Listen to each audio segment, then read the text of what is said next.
ارشاد ہوا وَعِبَادُ الرَّحْمَنِ الَّذِينَ يَمْشُونَ عَلَى الْأَرْضِ هَوْنًا، اللہ کے بندے زمین پر آہستہ چلتے ہیں، وقار سے چلتے ہیں، ان کی چال ڈھال میں وقار ہوتا ہے، غیر مرتب ان کی چال نہیں ہوتی، ایک نشانہ۔ وَإِذَا خَاطَبَهُمُ الْجَاهِلُونَ قَالُوا سَلَامًا، اور جب ان سے جاہل مخاطب ہوتے ہیں تو وہ الجھتے نہیں، بحث میں نہیں پڑتے، اس کو کہتے ہیں بابا سلام کرو۔ سلام متارکت یعنی ترک کرنے کا سلام کہ تو بیٹا بس جان چھوڑ دے، تو وہ بحث جاہلوں سے نہیں کرتے، ان سے جو ہے وہ الجھتے نہیں، بلکہ قالوا سلام کہتے ہیں کہ بابا تجھے سلام ہے۔ دوسری نشانی بیان فرمائیں، والذین یبیتون لربہم سجدا وقیاما، اور وہ اللہ کے حضور اپنی راتیں کبھی سجدے میں گزارتے ہیں، کبھی قیام میں گزارتے ہیں، ان کی راتیں یوں ہی گزر جاتی ہیں۔ ایک دوسرے مقام پہ فرمایا تتجافی جنوبہم عن المضاجع، ان کی کروٹیں بستروں سے الگ رہتی ہیں، تو وہ راتیں اللہ کی عبادت میں گزارتے ہیں۔ حضرت عبداللہ ابن عباس رضی اللہ تعالی عنہ جو کہ رئیس المفسرین ہیں، فرماتے ہیں جس نے عشاء کے بعد 2 یا 2 سے زیادہ رکعتیں پڑھ لی، اللہ تعالیٰ اس کو رات جاگنے والے کا ثواب عطا فرماتا ہے، اور وہ اس آیت کا مصداق ہوگا جو 2 یا 2 سے زائد رکعتیں رات کو نماز عشاء کے بعد پڑھ لیتا ہے۔ اللہ اکبر۔ اور ایک روایت کے لفظ ہیں کہ جو بندہ عشاء کی نماز جماعت سے پڑھتا ہے اس کو نصف رات تک جاگنے کا ثواب دیا جاتا ہے، اور جو پھر فجر کی نماز جماعت سے پڑھ لیتا ہے اس کو ساری رات جاگنے کا ثواب دیا جاتا ہے۔ اس لیے عشاء کی نماز بھی جماعت سے اور فجر کی نماز بھی جماعت سے، اس کا اہتمام ہونا چاہیے۔ اور اللہ والوں کی ایک نشانی یہ ہے کہ وہ اپنی راتوں کو بیدار رہ کے گزارتے ہیں، خوف و طمع کے اندر اپنی راتوں کو گزارتے ہیں۔ والذین یقولون ربنا اصرف عنا عذاب جہنم، اور وہ کیا کہتے ہیں، اے اللہ ہم سے جہنم کا عذاب پھیر دے۔ راتوں کو عبادت میں گزارنے کے باوجود ان کے خوف اور ان کی خشیت کا عالم یہ ہے کہ پھر بھی عرض کرتے ہیں مالک ہم سے عذاب پھیر دے۔ وہ عبادت کی وجہ سے متکبر اور مغرور نہیں ہو جاتے کہ ہم اتنی عبادت کر رہے ہیں، کہا نہیں، وہ یہ دعا کرتے ہیں والذین یقولون، اور وہ جو عرض کرتے ہیں ربنا اصرف عنا عذاب جہنم، اے اللہ ہم سے عذاب جہنم کو پھیر دے، ہم اس کے سہنے کی سکت نہیں رکھتے، ہمیں یوں ہی معاف کر دے۔ حضرت غوث اعظم شیخ عبدالقادر جیلانی رحمۃ اللہ تعالی علیہ اللہ کی بارگاہ میں عرض کرتے ہیں مالک مجھے نابینا اٹھانا قیامت کے دن، تیرے بندوں کے سامنے شرمسار ہوں گا۔ ہیں اعمال ان کے یہ، لیکن خوف اور خشیت کا عالم یہ۔ اللہ اکبر۔ وہ ڈرتے ہیں۔ حضرت سری سختی رضی اللہ تعالیٰ عنہ جلیل القدر اولیاء میں سے ہیں، حضرت جنید بغدادی کے رشتے میں ماموں بھی لگتے ہیں اور شیخ بھی لگتے ہیں، کہتے ہیں میں تو اس بات سے ڈرتا ہوں کل قیامت کے دن اپنے رب کا سامنا کیا کروں گا، کیسے اس کا سامنے کر پاؤں گا۔ ساری دنیا اس بات سے ڈرتی ہے، لیکن شہر اقبال کے باسی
ہیں کہ ہمیں جہنم ہمارے قریب بھی نہیں آئے گی، وہ جہنم کا تمسخر نہیں اڑاتے اپنی خانقاہوں میں بیٹھ کے، وہ جنت کا مذاق نہیں اڑاتے، بلکہ جنت کے طالب ہیں اور جہنم سے ڈرتے ہیں۔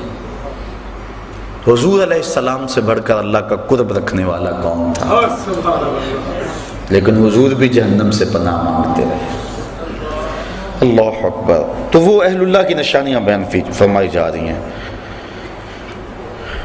والذین یقولون ربنا اصرف عنا عذاب جہنم، عرض کرتے ہیں اللہ ہم سے عذاب جہنم پھیر دے، ان عذابہا کان غراما، بے شک جہنم کا عذاب جو ہے وہ گلے کا پھندا ہے، گلے کی پھانس ہے۔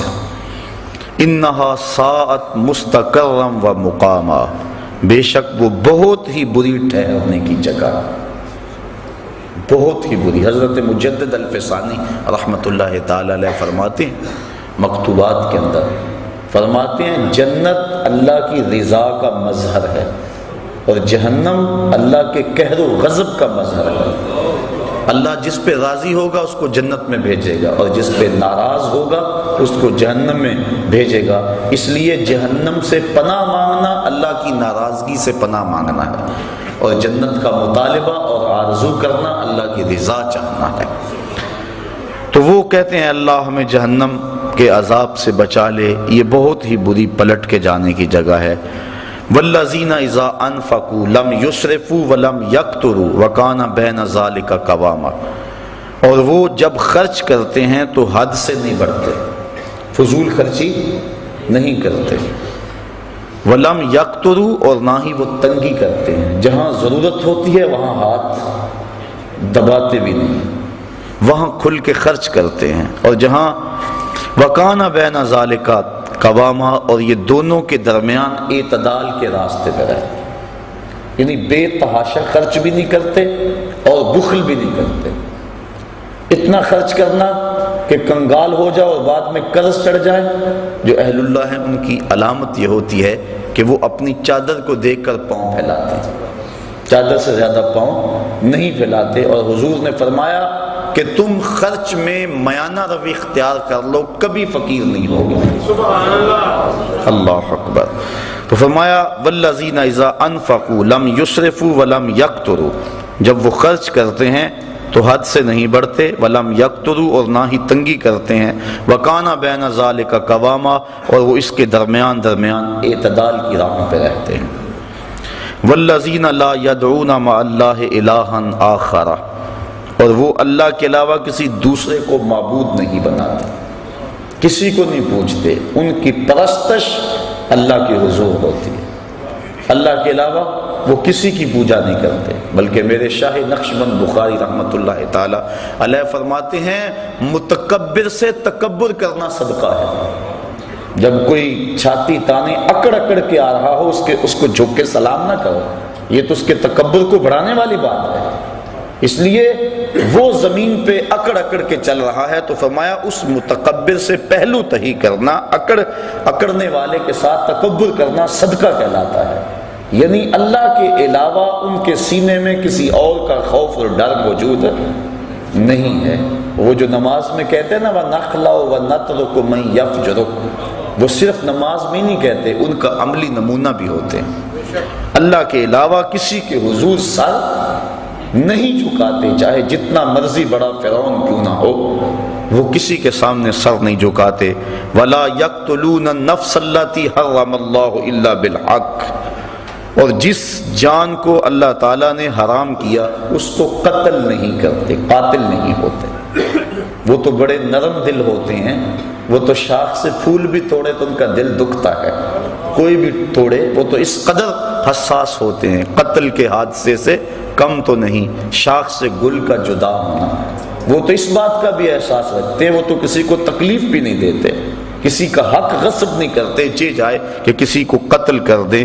وَلَا يَقْتُلُونَ النَّفْسَ الَّتِي حَرَّمَ اللَّهُ إِلَّا بِالْحَقِّ، مگر حق کے ساتھ۔ حق کے ساتھ کیا ہے؟ شادی شدہ زانی کو قتل کیا جائے، قتل کے بدلے میں قتل کیا جائے، یا جو ارتداد کی راہ اختیار کرے باغی ہو اس کو قتل کیا جائے، اس کے علاوہ وہ کسی کو قتل نہیں کرتے۔ وَلَا يَزْنُونَ، اور وہ زنا نہیں کرتے۔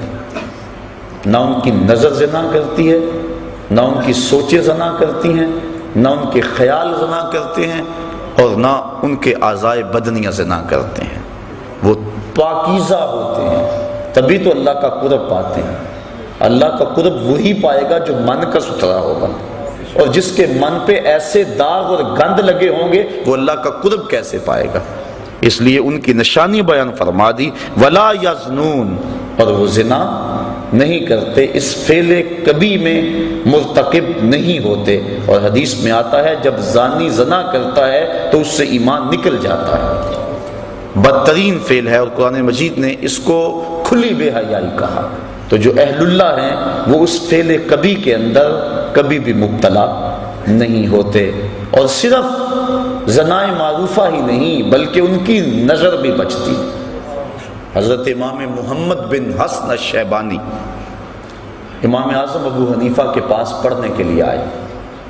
ابھی عمر چھوٹی تھی اور چہرے پہ داڑھی کا سبزہ نہیں اگا تھا، اور اس عمر کا بچہ اگر خوبصورت ہو تو وہ عورت کی جگہ پہ ہوتا ہے، بلکہ اس کے ساتھ بہت سارے فتنے وابستہ ہوتے۔ تو امام صاحب نے فرمایا کہ تم ضرور میرے پاس پڑھو، لیکن میرے سامنے نہیں بیٹھنا، اس ستون کی اوٹ میں بیٹھو تاکہ تمہارا چہرہ مجھے نظر نہ آئے۔ اسی لیے امام اعظم ابو حنیفہ اور امام محمد کو طرفین کہتے ہیں کہ طرف میں بیٹھتے تھے۔ وہ پڑھتے رہے، 2-4 سال گزر گئے۔ ایک دن رات کا موقع تھا، چراغ جل رہا تھا، اور امام محمد کا سایہ امام اعظم کے آگے پڑا۔ سائے پہ نظر پڑی تو سائے میں داڑھی کے بال نظر آئے۔ کہا بیٹا محمد تمہیں داڑھی آ گئی ہے؟ حضور سال ہو گیا ہے۔ کہا اب میرے سامنے بیٹھا کرو۔ یہ تھے وہ لوگ تقوی کے پہاڑ۔ چونکہ جو ذلت العلماء ہے یا اہل اللہ کا جو پھسلنا ہے پوری قوم کو تباہ کرنے کے مترادف ہے۔ امام صاحب پانی بھرنے گئے نا تو ایک لڑکی پانی کا گڑا سر پہ اٹھایا اور نیچے پھسلن تھی، تو کہا بیٹا ذرا سنبھل کے۔ اس نے وہیں گڑا رکھ دیا۔ کہا اگر میں پھسلوں گی تو کیا ہوگا؟ یہ گھڑا ٹوٹ جائے گا نا، بازار سے 2 آنے کا اور لے آؤں گی، لیکن اگر آپ پھسل گئے تو پوری قوم برباد ہو جائے گی۔ اعلیٰ حضرت امام اہل محبت امام اشرف احمد رضا خان فاضل بریلوی رحمت اللہ تعالی علیہ فرماتے ہیں طبقہ علماء اپنی حفاظت کرنا۔ اگر تم نے مکروہ تنزیہیہ کا ارتکاب کیا لوگ تحریمیہ کرنے لگ جائیں گے، اگر تم نے مکروہ تحریمیہ کا ارتکاب کیا لوگ حرام میں پڑ جائیں گے، اور تم نے اگر حرام کا ارتکاب کیا لوگ کفر میں مبتلا ہو جائیں گے۔ اور پھر فرمایا اگر تم نے سنت غیر موقدہ کو چھوڑا لوگ موقدہ چھوڑ دیں گے، تم نے سنن موقدہ کو چھوڑا لوگ واجبات کو چھوڑ دیں گے، تم نے واجبات کو چھوڑا لوگ فرائض کو چھوڑ دیں گے۔ اس لیے بندہ جس قدر اونچے منصب کا ہو اس قدر اس کے تقاضے ہوتے ہیں۔ حضرت امام احمد بن حنبل کی بارگاہ میں غالباً ایک خاتون آئی اور اس نے مسئلہ پوچھا کہ حضرت میں اپنے مکان کی چھت پہ رات کے موقع پہ چاند کی چاندنی میں سوت کاٹتی ہوں۔ کبھی کبھی ایسا ہوتا ہے کہ بادشاہ کی سواری گزرتی ہے تو آگے آگے جو شمع اٹھائے چل رہے ہوتے ہیں اس سے روشنی زیادہ ہو جاتی ہے اور وہ میرے سوت پہ بھی پڑتی ہے، کیا بادشاہ کے چراغوں کی روشنی میں مجھے سوت کاٹنا جائز بھی ہے کہ نہیں؟ حضرت امام صاحب فرمانے لگے خاتون پہلے اپنا تعارف کرواؤ، تم کون ہو؟ خاتون کہنے لگی سائل کی ذات نہیں پوچھی جاتی، آپ مجھے مسئلہ بتائیں۔ امام صاحب فرمانے لگے نہیں، سائل کی وجہ سے مسئلے کی نوعیت بھی بدلتی ہے، آپ کو پہلے بتانا ہوگا کہ آپ کون ہیں۔ تو اس خاتون نے بتایا کہ میں حضرت بشر حافی کی ہمشیرہ ہوں۔ کہا تمہارے لیے جائز نہیں ہے۔ تو انسان جتنے اونچے منصب کا ہو لازمی نہیں کہ زنا جیسے فعل کا ارتکاب کرے تو پھر ہی خرابی آئے۔ اگر نظر بھی بھٹک گئی، اگر خیال بھی بہک گیا، تو جو اس مسند پہ بیٹھا تھا کہ لوگوں کو ارشاد کرتا تھا، لوگوں کو ہدایت دیتا تھا، تو جو اتنے لوگ اس کے پیچھے لگے ہیں اس کا کیا بنے گا؟ اس لیے کہا کہ اللہ والوں کی شان یہ ہے وَلَا يَقْتُلُونَ النَّفْسَ الَّتِي حَرَّمَ اللَّهُ إِلَّا بِالْحَقِّ وَلَا يَزْنُونَ، اور وہ زنا نہیں کرتے، زنا کی ساری صورتیں، چاہے وہ آنکھ کا ہو، کان کا ہو، ہاتھوں کا ہو۔ وَمَن يَفْعَلْ ذَلِكَ يَلْقَ أَثَامًا، اور جو یہ کام کرے وہ سزا پائے گا، سخت سزا ہے۔ بلکہ ایک روایت میں آتا ہے کہ قیامت کے دن وہ سخت رسوا کر دیا جائے گا۔ یضاعف له العذاب یوم القیامہ، قیامت کے دن اس کو دگنا عذاب دیا جائے گا، 2 گنا عذاب دیا جائے گا۔ وَيَخْلُدْ فِيهَا مُهَانًا، فِيهِ مُهَانًا، اور ہمیشہ وہ ذلت میں رہے گا، سخت تذلیل اس کی ہوگی۔ إِلَّا مَن تَابَ وَآمَنَ وَعَمِلَ عَمَلًا صَالِحًا، ہاں جو توبہ کرے اور ایمان لے آئے اور اچھے عمل کرے، چونکہ ایمان کے بعد اچھے اعمال توبہ کے شجر کو پانی دیتے ہیں۔ اگر توبہ کے بعد اچھے اعمال نہ کریں تو وہ بوٹا پھر مرجھا جائے گا۔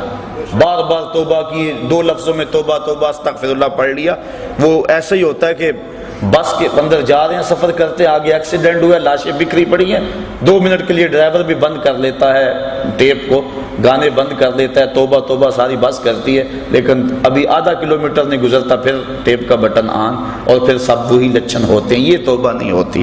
حقیقت التوبۃ الندم، توبہ کی حقیقت یہ ہے کہ شرمندگی ہو، دوبارہ عزم کر لے کہ یہ گناہ دوبارہ نہیں کروں گا۔ یہ توبہ تو تمسخر ہے، توبہ کی پھر توبہ کی پھر توبہ کر کے توڑ دی، میری اس توبہ پہ توبہ توبہ توبہ کر اٹھی۔ یہ تو عجیب بات ہے۔ توبہ یہ ہے کہ عزم مصمم کر لے کہ میں اس کے بعد یہ کام نہیں کروں گا، اور پھر عمل صالح کر کے توبہ کے لگائے ہوئے پودے کو پانی دے۔ کہا الا من تاب وآمن وعمل عملا صالحا فاولئک یبدل اللہ سیئاتہم حسنات۔ اگر کوئی ایسا کر لے، اللہ فرماتا ہے ہم نہ تو صرف کہ اس کے گناہوں کو ختم کریں گے بلکہ ان کے گناہوں کو بدل کے نیکیوں میں تبدیل کر دیں گے۔ وہ جتنا بڑا گناہ گار ہوگا اتنا بڑا نیکوکار ہو جائے گا۔ اس کے در پہ آ تو جائے۔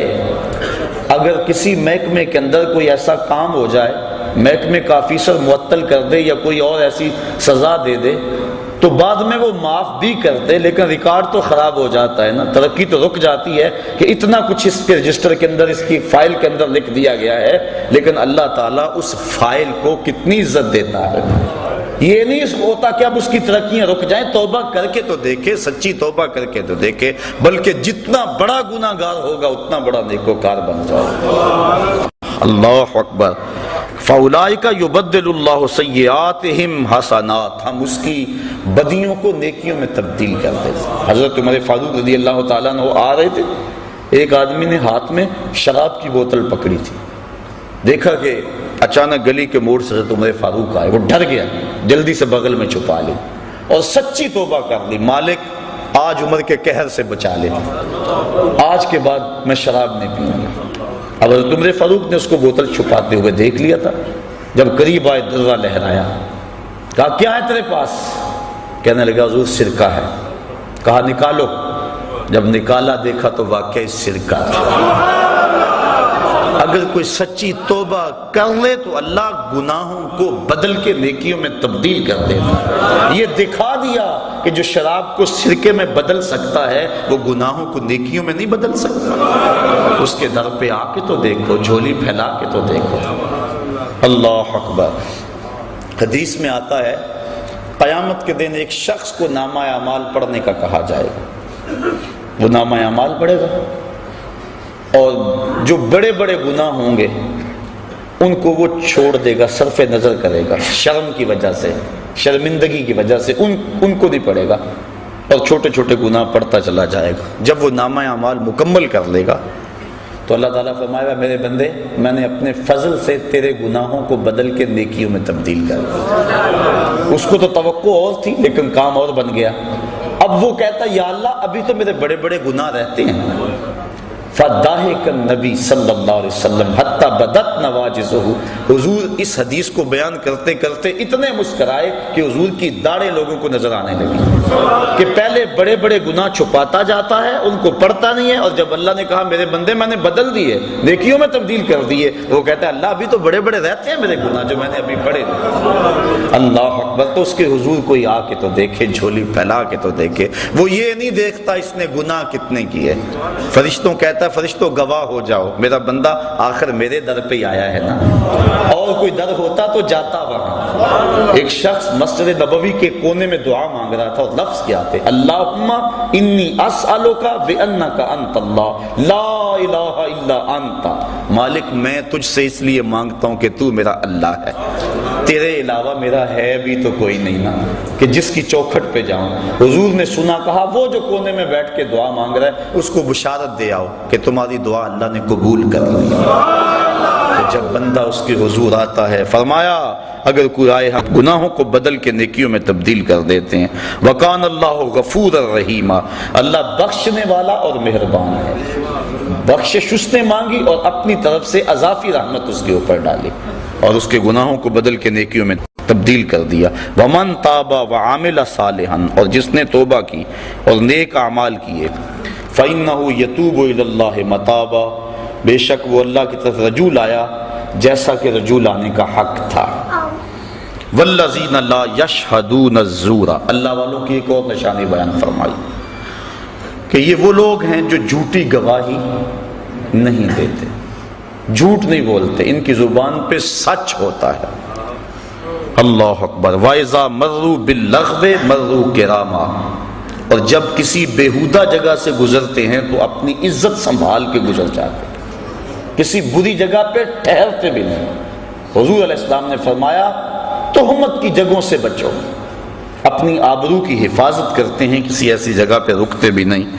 والذین اذا ذکروا بآیات ربہم لم یخروا علیہا صما وعمیانا، وہ لوگ جب ان اپنے مالک کی طرف سے آیتیں یاد دلائی جاتی ہیں، نشانیاں یاد دلائی جاتی ہیں، اللہ اکبر، لم یخروا علیہا صما وعمیانا، تو ان پر بہرے اور اندھے ہو کر نہیں گرتے، بلکہ اللہ کی ان نشانیوں کو دیکھتے ہیں، اس میں جو عبرت کے پہلو ہیں ان کو اپناتے ہیں، اللہ کی ایک ایک نشانی پر غور کرتے ہیں، اور پھر وہ دنیا کو ترک بھی نہیں کرتے۔ کیا کہتے ہیں؟ والذین یقولون ربنا ھب لنا من ازواجنا وذریاتنا قرۃ اعین واجعلنا للمتقین اماما، اور عرض کرتے ہیں اللہ کی بارگاہ میں، اے اللہ ہماری بیویوں کی طرف سے اور ہماری اولاد کی طرف سے ہماری آنکھوں کی ٹھنڈک عطا کر دے، یعنی ہماری بیویاں بھی ایسی ہوں کہ جو تیری متی ہوں اور ہماری متی، اور اولاد بھی ایسی ہو جو فرما بردار ہو،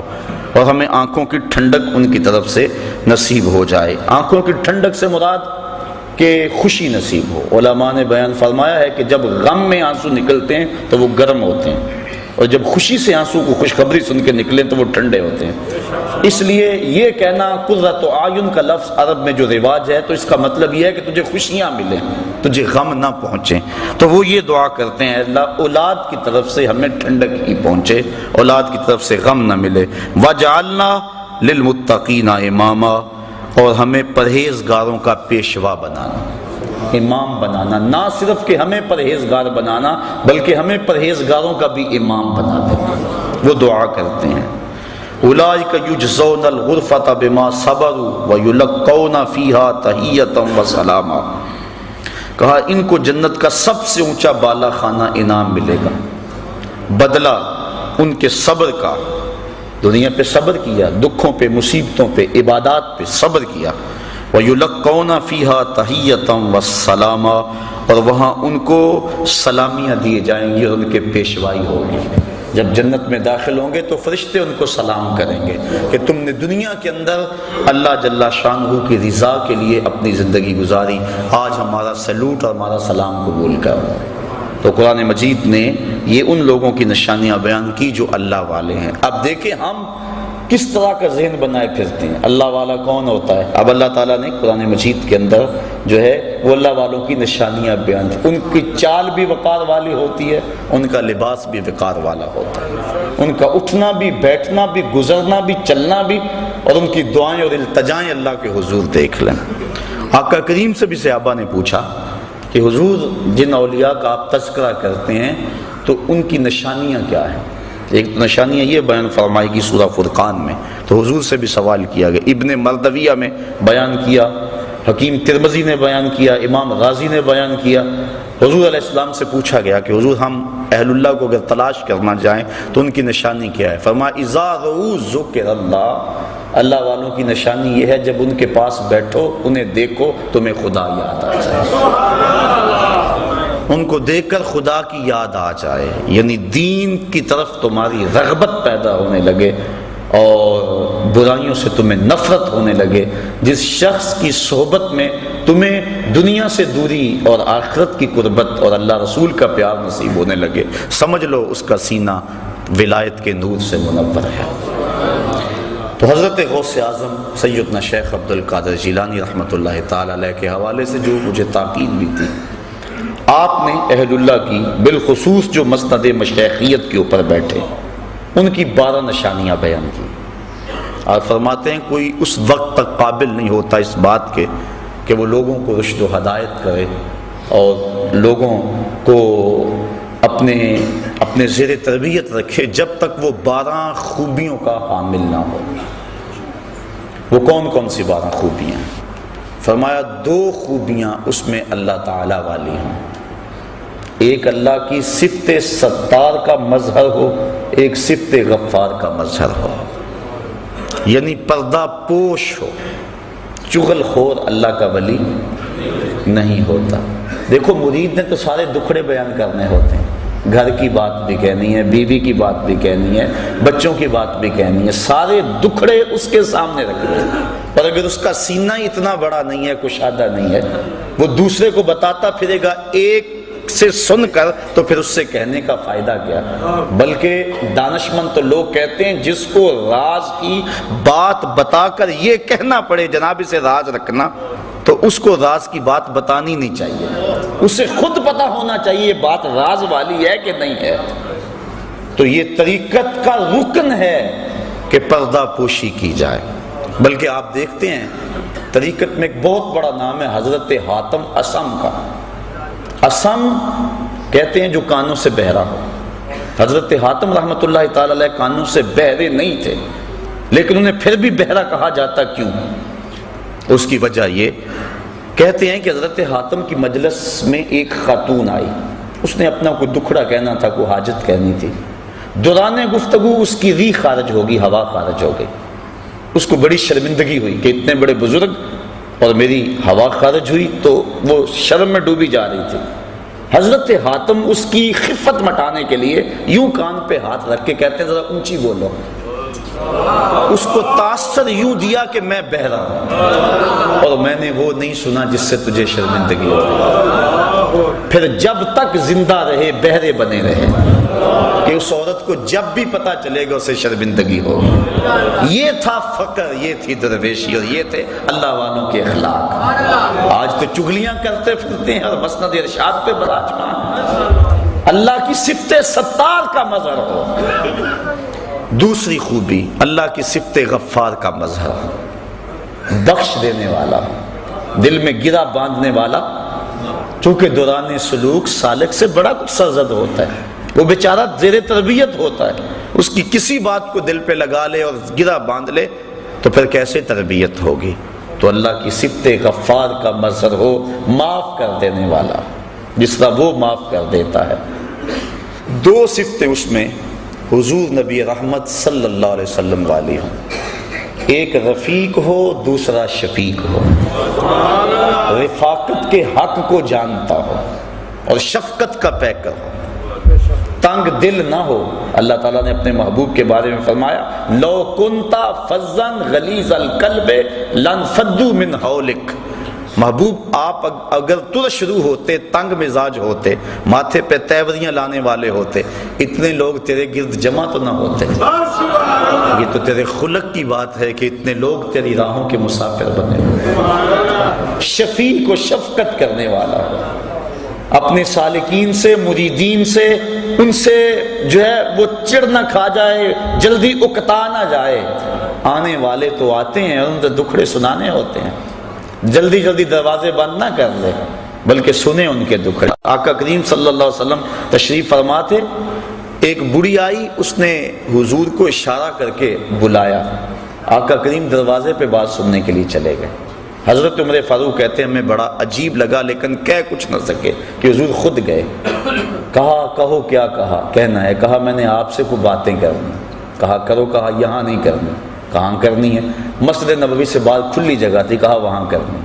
آقا کریم وہاں چلے گئے، وہ سنا رہی ہے، حضور سن رہے ہیں، 1 گھنٹہ 2 گھنٹے گھنٹے لگ گئے۔ حضرت عمر فاروق کہتے ہیں کہہ کچھ نہیں سکتے تھے کہ حضور سن رہے، لیکن غصہ بڑھا رہا تھا کہ نازک بدن، کڑکتی دھوپ، بے تک کی باتیں۔ جب وہ تھک ہار کے خود جانے لگی تو ہم نے عرض کی بندہ نواز، اس عورت کا توازن عقلی ٹھیک نہیں ہے، اور پورے مدینے میں کوئی شخص اس کی بات سننے کو تیار نہیں ہے۔ لوگ اس کو دیکھ کے راستہ بدل لیتے ہیں، جس کے پاس کھڑی ہو جاتی ہے پھر اتنی باتیں اس کے پاس کہ جان نہیں چھوڑتی۔ تو آپ کا وقت بھی قیمتی، بدن بھی نازک، با مقصد زندگی کا ایک ایک لمحہ۔ تو آقا کریم صلی اللہ علیہ وسلم نے فرمایا عمر، پورے مدینے میں اس بیچاری کی کوئی نہیں سنتا، میں بھی نہ سنوں گا، ایک تو ہی ہوتے ہیں میری آسان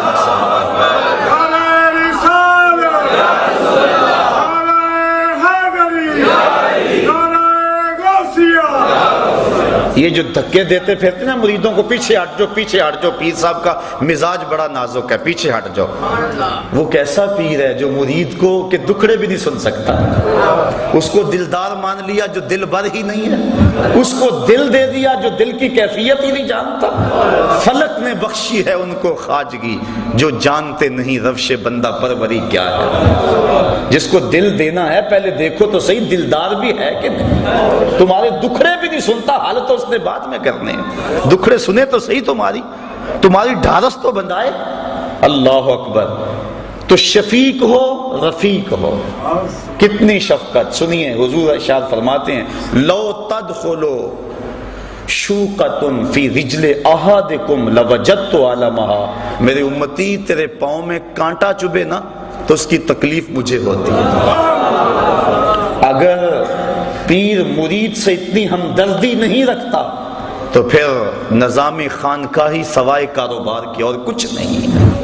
یہ ہمدردی ہو، شفیق بھی ہو، رفیق بھی ہو۔ 2 صفتیں حضرت سیدنا صدیق اکبر والی ہوں، ایک صادق ہو، دوسرا مصدق ہو، خود سچ بولے اور سچ کی تصدیق کرے۔ حضور علیہ السلام سے پوچھا گیا کہ حضور مومن بزدل ہوتا ہے؟ فرمایا نہیں، مومن بہادر ہوتا ہے، لیکن ہو سکتا ہے کبھی بزدلی کر جائے۔ ایسا پوچھا گیا حضور مومن کنجوس ہو سکتا ہے؟ فرمایا نہیں، کنجوس نہیں ہوتا، مومن سخی ہوتا ہے، لیکن ہو سکتا ہے کبھی اس سے بخل ہو جائے۔ پھر پوچھا حضور مومن جھوٹا ہو سکتا ہے؟ فرمایا نہیں، جھوٹا نہیں ہو سکتا۔ اور یہاں بھی نشانی آپ نے پڑھی کہ وہ جھوٹی گواہی اللہ والا نہیں دیتا چاہے قیامت آ جائے، یہی تو اس کا کمال ہے۔ تو کہا ایک صادق ہو، دوسرا مصدق ہو۔ 2 خوبیاں اس میں حضرت عمر فاروق والی ہیں، ایک امر بالمعروف کرے، دوسرا نہی عن المنکر کرے۔ یہ نہیں ہے کہ مرید ناراض ہو جائے گا اگر اس کو حق کی بات بتائی، وہ پھر پیر تو وہ ہوا جو مرید ہے، یہ پیر تو ہوا ہی نا، مرید تو وہ یہ بن گیا اور وہ پیر بن گیا۔ اس کا حق ہے کہ وہ ہر لمحے میں امر بالمعروف اور نہی عن المنکر کے فریضے سے کبھی بھی غافل نہ ہو۔ حضرت عمر فاروق رضی اللہ تعالیٰ عنہ کے حوالے سے، چونکہ حضرت غوث پاک بیان فرماتے ہیں، چونکہ آپ اس حوالے سے ایک امتیازی نام ہے، امر بالمعروف اور نہی عن المنکر کے حوالے سے۔ جب لولو فیروز نے آپ کے اوپر حملہ کیا اور زہر میں بجھا ہوا خنجر آپ کے جسم میں پیوست ہو گیا، زندگی اور موت کی کشمکش تھی، تو ایک انصاری نوجوان آپ کا حال پوچھنے آیا۔ اس وقت بس سانسیں ٹوٹ رہی تھی، اس نے کہا حضور کیا حال ہے؟ تو آپ کی نظر اس کے ٹخنوں پہ پڑ گئی. اس کا تہ بند لٹک رہا تھا اور اس کے ٹخنے جو ہیں وہ تہ بند میں ڈھمپے ہوئے تھے. آپ فرمایا میرا حال تو صحیح ہے، لیکن اے نوجوان، اگر تو اس شلوار کو، اس تہ بند کو ٹخنوں سے اوپر کر لے، ایک تو تیرے کپڑے بھی پاک رہیں گے، دوسرا رب بھی راضی رہے گا. اب دیکھو کیا حالت ہے، اور امر بالمعروف اور نہی عن المنکر. حضرت مجدد الفسانی رحمۃ اللہ تعالی علیہ فرماتے ہیں مکتوبات میں کہ مرید نے شریعت اپنے پیر کے عمل سے سیکھنی ہے، اس لیے کہ اس کا عمل خود شریعت کے مطابق نہیں ہوگا تو پھر کس طرح لوگوں کو راہ ہدایت دے گا. تو اس نے امر بالمعروف اور نہی عن المنکر، یہ دو خوبیاں حضرت سیدنا عمر فاروق والی. پھر فرمایا دو خوبیاں حضرت عثمان غنی والی، رات کو عبادت کرے، صبح اٹھ کے سخاوت کرے. اور وہ صفت بیان ہو چکی، یبیتون لربہم سجدا وقیاما، اللہ کے حضور راتوں کو کبھی سجدے میں گزارتے ہیں، کبھی قیام میں گزارتے ہیں. ان کی راتیں یوں ہی گزر جاتی ہیں، اللہ اکبر، بلکہ راتیں مختصر پڑ جاتی ہیں. حضرت سیدہ فاطمہ الزہرا رضی اللہ تعالی عنہا ایک دن عرض کرتی ہیں مالک تیری راتیں اتنی چھوٹی ہیں کہ تیری بندی کا ذوق بندگی ہی پورا نہیں ہوتا. ابھی میں سجدے میں سر رکھتی ہوں تو رات ختم ہو جاتی ہے، ایک رات اتنی لمبی کر دے تیری بندی جی بھر کے سجدہ تو کر دے. یہ ہیں وہ لوگ. تو کہا ایک رات کو عبادت کرنے والا ہو، صبح اٹھ کے سخاوت کرنے والا. سخاوت کا صرف تعلق مال سے نہیں ہے، سخاوت بدل از نہ بمال، بزرگی بعقل از نہ بسال. بزرگی عقل سے ہوتی ہے، سالوں سے نہیں ہوتی. اور سخاوت دل سے ہوتی ہے، مال سے. کمینے دل والا اللہ کا ولی وہ تو بانٹنے والا ہوتا ہے. فقیر کا مزاج ہوتا ہے کہ لوگ اس کے در سے خیرات لیتے رہیں، جسم کی قوت بھی حاصل کریں، روح کی قوت بھی حاصل کریں. بابا بلے شاہ فرماتے نا، اٹ کھڑک کے دکڑ وجے تتا ہوئے چلا، آن فقیر کھا کھا جامن راضی ہوئے بلا. فقیر کی اس میں خوشی ہوتی ہے کہ کوئی آئے اور اس کی چوکھٹ سے شراب ہوتا رہے.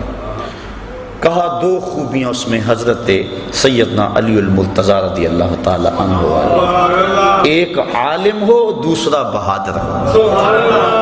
جاہل تو اللہ کا قرب کیسے پائے گا؟ حضرت جنید بغدادی فرماتے ہیں من تزہد بغیر علم فقد مات فی الکفر. جو علم کے بغیر زہد کرتا ہے اس کے کفر میں مرنے کا اندیشہ ہے. اسی کا ترجمہ سلطان باؤ علیہ الرحمہ نے کیا، علم باج جو کرے فقیری، کافر مرے دیوانہ ہو. وہ غفلت کے اس کے پردے نہیں کھل سکتے، چونکہ علم نور ہے اور انسان کو سب سے پہلا سبق علم کا پڑھایا گیا، سب سے پہلی وحی علم کی نازل ہوئی. اور آقا کریم فرمایا فضل العالم علی العابد کا فضلی علی ادناکم، عالم کی فضیلت تہجد گزار پر ایسے ہے جس طرح تم میں سے ایک عام آدمی پر میری فضیلت ہے. کتنی بڑی بات ہے. اور ایک حدیث کے لفظ ہیں کہ فضل العالم علی العابد کفضل القمر لیلۃ البدر علی سائر الکواکب. عالم کی فضیلت عابد پر اس طرح ہے جس طرح 14ویں رات کے چمکتے ہوئے چاند کی فضیلت ستاروں پہ ہوتی ہے. تو ایک عالم ہو. حضرت غوث اعظم سے بھی کسی نے پوچھا کہ حضرت آپ اس مرتبہ قطبیت پہ کیسے پہنچے؟ تو فرمایا درست العلم حتی صرت کتبہ، کہ میں نے علم پڑھا یہاں تک کہ اس درجے پہ فائز البرام ہو گیا. اور دوسرا بہادر ہو، بزدل اللہ کا ولی، چونکہ جو توحید کے آغوش میں آباد ہوتا ہے وہ لا خوف علیہم ولا ہم یحزنون کے زمرے میں آ جاتا ہے، تو وہ کمزور اور بزدل کیسے ہو سکتا ہے؟ کلمہ حق کہنے سے وہ کبھی بھی گریز نہیں کرتا، چاہے شہنشاہ وقت بھی سامنے کھڑا ہو. حضرت غوث اعظم سیدنا شیخ عبد القادر جیلانی رحمۃ اللہ تعالی علیہ کی خدمت میں مستنجد باللہ حاضر ہوا. ملا علی قاری نے نزہۃ الخاطر الفاتر فی مناقب شیخ عبد القادر کے اندر اس واقعہ کو لکھا. اس نے 2 اشرفیوں کی تھیلیاں بطور ہدیہ، بطور نذرانہ پیش کی. حضرت غوث اعظم نے اس نذرانے کو قبول کرنے سے انکار کر دیا. لازمی نہیں ہے کہ ہر مرید کے نذرانے کو قبول بھی کیا جائے. شیخ کی ذمہ داری ہے اس کو چھڑکے، میاں یہ ڈبل شاہ سے تو پیسے نہیں ہو کے آئے، یہ جو نذرانہ مجھے دے رہا ہے یہ کہاں سے آئے ہیں؟ یہ سود کا مال تو نہیں ہے، یہ لوگوں کا غریبوں کا خون تو نہیں نچوڑا ہوا؟ کہا تیرا نذرانہ میں وصول نہیں کروں گا۔ کہا حضور کیوں؟ کہا غریبوں کا خون نچوڑ کے مجھے نذرانہ دینے آ گئے ہو؟ کہا نہیں حضور یہ میرا مال ہے۔ آپ نے اس کے ہاتھ سے تھیلی لی اور اس کو یوں تاؤ دیا، تازہ قطرے ٹپکنے لگے۔ کہا اگر مجھے قرابت رسول کا لحاظ نہ ہو، چونکہ یہ جو عباسی خلافات حضرت عباس بن عبد المطلب رضی اللہ تعالیٰ عنہ کی اولاد سے، اور وہ حضور کے چچا لگتے تھے، اس لیے حضور سے قربت تھی اور یہ ان کی اولاد ہے۔ کہا اگر مجھے قرابت رسول کا لحاظ نہ ہو تو میں اس تھیلی کو نچوڑتا جاؤں، خون نکلتا جائے یہاں تک کہ تیرے محلوں کے دروازوں تک پہنچ جائے۔ اللہ اکبر۔ تو یہ بات سمجھ میں آ گئی کہ یہ نہیں ہر ایک سے نذرانہ قبول کر لے۔ پھر سارے ایسے بھی تو نہیں ہوتے کہ جن سے نذرانہ لیا جائے، کوئی ایسے بھی تو ہوتے ہیں جن کو دیا جائے۔ یہ جو تصوف کے اندر نذرانے کا تصور ہے، میں اس پہ بڑا غور کرتا رہا ہوں کہ یہ کیا ہے، اور میں نے تصوف کی کتب اور بزرگوں کی جو مجھے صحبت نصیب ہوئی اس سے جو میں سمجھا ہوں وہ یہ ہے کہ نذرانے کا تصور جو صوفیاء دیتے ہیں اس کا مطلب یہ ہے کہ جو شیخ ہوتا ہے وہ ایک ماں کی حیثیت ہوتی ہے، اور اس کے کچھ غریب مرید ہوتے ہیں، کچھ امیر ہوتے ہیں، عزت دار ہوتے ہیں جو کسی کے سامنے دکھڑا بیان نہیں کرتے۔ پیر کو انہوں نے بتایا ہوتا ہے دعا کے رنگ میں کہ میرے لیے دعا کر دے۔ اب تصور نذرانے کا یہ ہے کہ امیروں سے لے اور غریبوں کو دے، یہ نہیں ہے کہ غریبوں سے بھی چھینتا چلا جائے، وہ تو بیچارہ پہلے ہی پریشان ہے۔ حضرت علامہ اقبال علیہ الرحمہ کا بڑا معروف واقعہ ہے کہ آپ جب مکلوڈ روڈ پہ ہوتے تھے تو وہاں ایک پیر صاحب اس دور کے آپ کو ملنے کے لیے آئے۔ ان کا ایک مرید تھا قلعہ گجر سنگھ لاہور میں۔ اس کو جب پتہ چلا کہ میرے پیر علامہ صاحب کے مہمان بنے ہوئے ہیں تو وہ سفر کرتا ہوا علامہ صاحب کے پاس پہنچا اور اپنے پیر صاحب سے عرض کی کہ حضور 100 روپیہ قرض ہے۔ اس وقت جو ہے 100 روپیہ بڑی اہمیت کا حامل تھا، اور بیٹی کی شادی بھی مانگ رہے ہیں جن کے ساتھ رشتہ کیا ہوا ہے، اور مقروض بھی ہوں، بڑا پریشان ہوں، آپ کا سنا حاضر ہوا، آپ دعا فرما دیں۔ انہوں نے دعا فرما دی، مرید کو اجازت دے دی، وہ جانے لگا۔ اس نے جیب میں ہاتھ ڈالا، 10 روپے کا نوٹ نکالا اور پیر صاحب کو نظر پیش کی۔ جب نظر پیش کی تو علامہ اقبال زیر لب مسکرا پڑے۔ وہ چلا گیا، پیر صاحب کی نظر بھی بڑی تیز تھی، چونکہ پیر بڑے تیز بھی ہوتے ہیں۔ تو انہوں نے کہا کہ حضرت یہ عجیب بات تھی، آپ مسکرائے کیوں؟ تو علامہ صاحب فرمانے لگے جناب میں آپ کی دعا کی قبولیت پہ مسکرایا، خوش ہو کے۔ کہا وہ کیسے؟ میری دعا کی قبولیت کیسے ہوگی اسی وقت؟ کہا حضرت جب دعا نہیں کی تھی 100 روپے کا مقروض تھا، اور جب آپ نے دعا کر دی تو 110 کا مقروض ہو گیا۔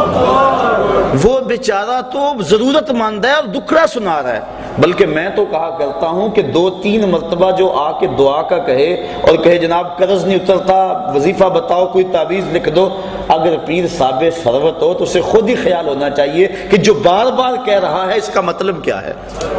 سارے مانگنے والے سائل جو ہیں وہ ایک جیسے تو نہیں ہوتے۔ ہستی پلکوں کے نیچے غم بھی پلتے ہیں، مگر کون دیکھتا ہے اتنی گہرائی میں۔ حضرت ابو ہریرہ رضی اللہ تعالیٰ عنہ فرماتے ہیں مجھے سخت بھوک لگی اور حد ہوگی بھوک سے، میں آ کے ایک جگہ پہ بیٹھ گیا کہ یہاں سے کوئی گزرے گا اور میری حالت دیکھے گا اور مجھے کھانا دے دے گا، مانگنا تو میں نے ہے نہیں۔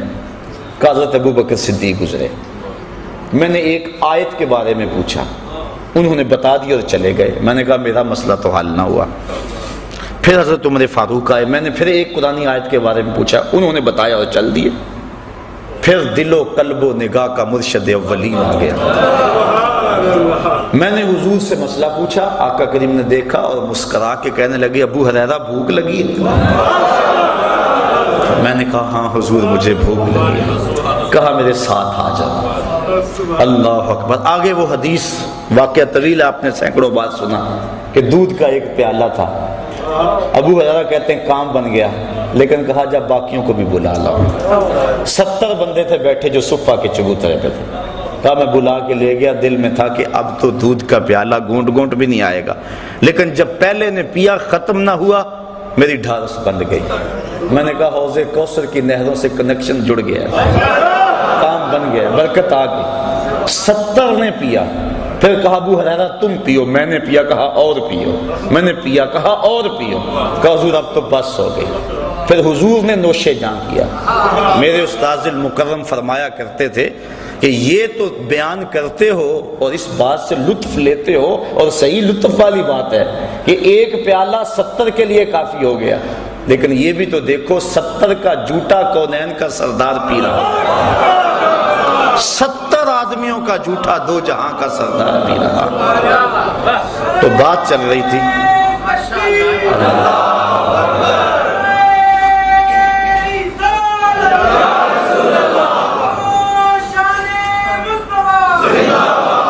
تو علامہ اقبال نے کہا میں اس بات پہ ہنسا ہوں کہ آپ کی دعا قبول ہو گئی۔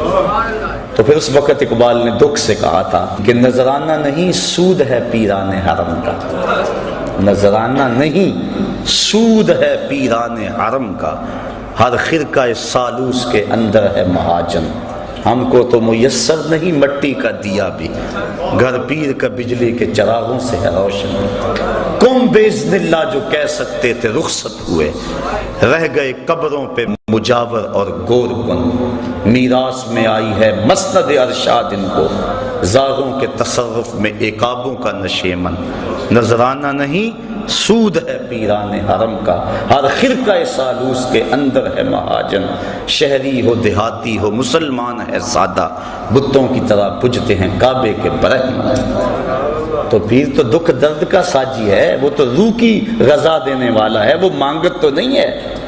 پہلے وہ کہتے ہیں پہلے بزرگوں کی نظر دل پہ ہوتی تھی، اور اب دل کے اوپر جو لگی ہوئی جیب ہے اس پہ ہوتی ہے۔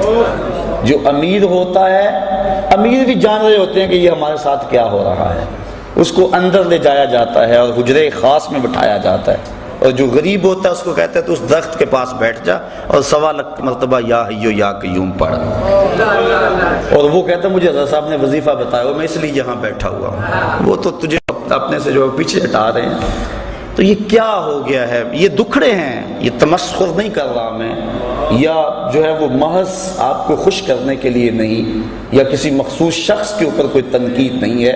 اس وقت ہمارا رویہ ہے قوم کا، اور ہم لوگ ہیں کہ دن رات ایسے لوگوں سے لٹتے ہیں، گر نگہباں بن کے جو اہل چمن کی آبرو لوٹے، چمن والو عقیدت چھوڑ دو ایسے نگہباں کی، آؤ ان لوگوں کو تلاش کریں، جہاں قدم رکھتے ہیں وہاں اللہ کی رحمتوں کا نزول ہوتا ہے، ان لوگوں کو تلاش کریں جن کی زندگیاں لوگوں کے لیے ہدایت کا سبب ہے، اور جن کی زندگی کا ایک ایک لمحہ یاد خدا سے منور اور معطر ہے۔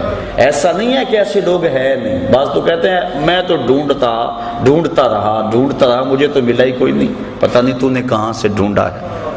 اللہ اکبر، بستے ہیں یہاں کچھ ایسے پراگندہ تباہ لوگ بھی، افسوس کہ تمہیں میر سے صحبت نہیں رہی، جن سے مل کر زندگی سے عشق ہو جائے وہ لوگ آپ نے شاید نہ دیکھے ہوں مگر ایسے بھی ہیں۔ ہم نے کپڑا لینا ہو تو ہمیں پتہ ہے فلاں دکان سے صحیح ملتا ہے، سارا شہر چھوڑ کے وہاں جاتے ہیں کہ نہیں؟ تو یہ بھی روح کی غذا ہے، یہ بھی ڈھونڈو، گلی گلی موجود ہیں، گھر گھر جو ہے وہ چراغ چل رہے ہیں۔ حضور کی امت اولیاء سے کبھی بھی خالی نہیں ہوگی، تا آنکہ خاتم الاولیاء امام مہدی تشریف لائیں، لیکن ان حقیقی لوگوں تک پہنچنے کے لیے ہمیں اس معیار کو سمجھنا ہوگا جو قرآن و حدیث اور ولیوں کے امام حضرت غوث اعظم کی تعلیمات کے حوالے سے میں نے آپ کے سامنے رکھ دیا۔ اللہ تعالیٰ مجھے آپ کو اپنی راہوں کا مسافر رکھے۔ تیسرا سال درس قرآن کا مکمل ہونے پہ اور چوتھا سال درس قرآن کا شروع ہونے پہ میں آپ کو مبارکباد پیش کرتا ہوں۔ پچھلے درس قرآن کا موضوع جو ہے وہ حضور کی اطاعت کے حوالے سے تھا، اور یہاں بھی اور مختلف جتنے بھی شہر تھے تقریباً میں نے اسی موضوع پہ جو ہے وہ درس قرآن میلاد کا موسم بھی تھا پیش کیا۔ مجھے اطلاعات مختلف شہروں سے ملی ہیں کہ کتنے لوگ ہیں کہ جن کے چہروں پہ حضور کی سنت کا نور سج گیا۔ میں تو آپ میں سے بھی یہاں بھی کچھ لوگ موجود ہیں، میں ان کو مبارکباد بسمی میں قلب دیتا ہوں۔ میں سمجھتا ہوں یہ ہے کامیابی، ورنہ کبھی کبھی میں سوچتا ہوں کہ یہ میں چکر ہی لگاتا رہتا ہوں، کبھی ادھر کبھی ادھر، سارا دن مالک اس کا کوئی فائدہ بھی ہے، لیکن جب کتنے لوگوں کو گناہوں سے توبہ کرتے دیکھتے ہیں، اندر بدلتا دیکھتے ہیں، اور گھروں کے ماحول تبدیل ہوتے ہوئے دیکھتے ہیں اور سنتے ہیں اور پیغام پہنچتا ہے۔ آپ جانیں اصل کمائی یہ ہے، نہ تو ہم نوٹ کے لیے آتے ہیں نہ ووٹ کے لیے آتے ہیں، بس مقصد یہ ہے کہ کسی کے دل میں کوئی بات اتر جائے۔